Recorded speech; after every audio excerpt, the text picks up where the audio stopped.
And so the primary thing that we do now is we run retreats. So we run 18 free retreats across the country. We run them in Tennessee, Texas, New Mexico, Pennsylvania. And they are open to absolutely any first responder, military, veteran, current or former.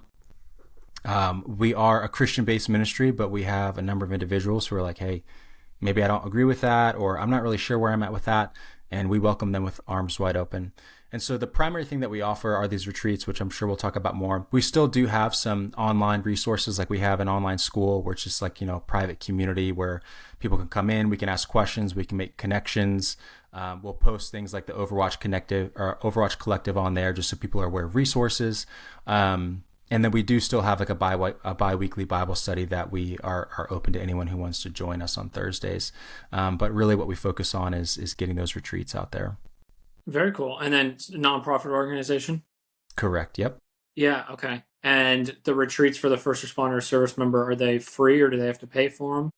Yeah. So everything we do is 100% free, and we are able to cover the majority of the travel costs as well. So we get a lot of people from California, Texas. I mean, a good portion of people who attend the retreats are coming by plane.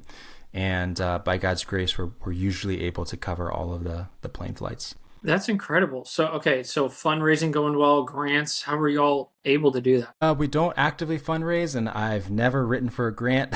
I don't know how to do that. What's it would be great secret? if someone could help me. We've just been very blessed that the retreats, as I'm sure you've noticed in your organization, the retreats have borne a lot of fruit. And these aren't just getaways or vacations, but we've truly seen people's lives saved, and we have seen the impact that it's had on families and communities. And when people recognize that, they want to give to that. So we have businesses who will seek us out to support, or churches that support us, or private donors as well.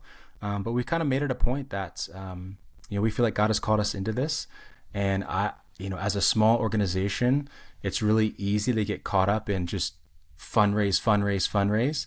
And as I'm sure, as you know, that can take away from the actual heart and the mission of what we're doing. And so it kind of came to a point where we're like, you know what?